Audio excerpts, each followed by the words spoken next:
Hey everyone, and welcome back to my channel, or if you're new here, my name is Josh and I make videos about how to make your money go the furthest.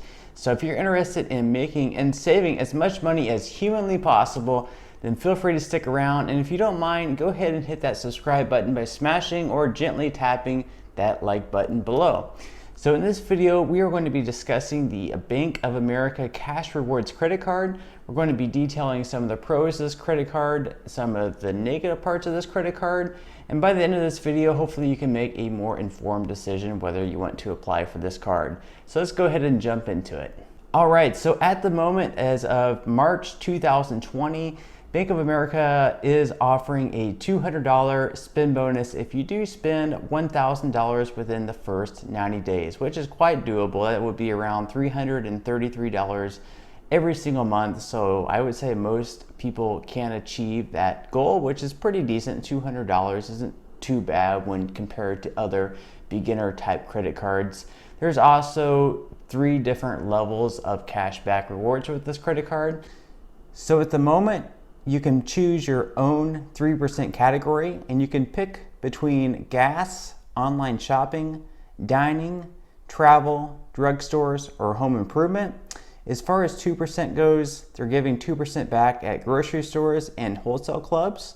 So anywhere you go to get your groceries, you'll get 2% back at. Now, what I really like about the Bank of America Cash Rewards credit card is that they actually count Walmart as a grocery store, whereas many other credit cards don't actually filter out Walmart as being a grocery store. So you may only earn like 1% back or whatever their regular category happens to be. However, with the Bank of America Cash Rewards credit card, if you do shop at Walmart for all of your groceries, you will be earning the 2% back with that. So that's pretty cool.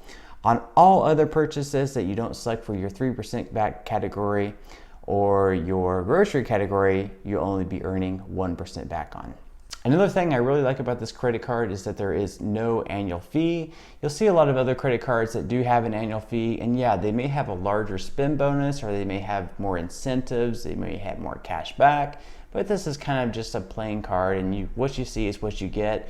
And I really like the 3% back choice category, which you can usually find one category in there that you're going to be getting more back in versus other credit cards. So for me, usually I use this credit card exclusively for gasoline because there's no other credit card that really beats it, other than the credit cards that have the rotating 5% back categories, such as the Chase Freedom or Discover It credit card. Also, if you happen to have a larger balance on another credit card, you can transfer it over to this one and you'll have a 0% APR on all balance transfers for the first 15 months, as long as you transfer that within the first 60 days of your account opening.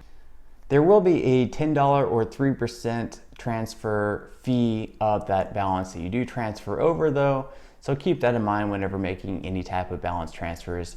Nevertheless, having that 0% APR for 15 months may give you a little bit of extension, and it's better to pay no interest on a transfer rather than continue to pay a high amount of interest that you may have that balance on with another credit card. All right, so now that I mentioned some of the things that I really like about this credit card, I'm going to jump into the other bucket of things of what I don't necessarily like about this credit card. So the first thing I really don't like about the credit card, and it's not that big of a deal, is that on all other purchases outside of the 3% category that you pick and the 2% category of groceries, you'll only be earning 1% back on the other category.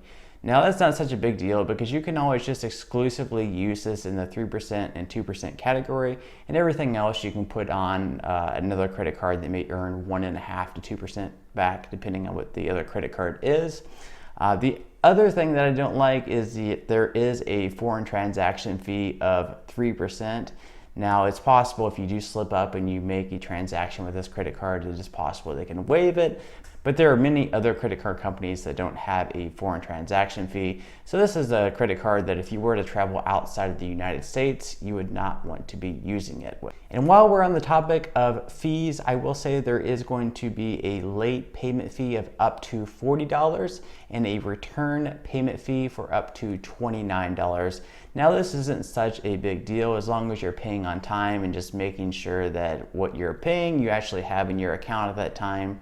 And what I try to preach on this channel is to almost treat these credit cards like a debit card or cash in the means.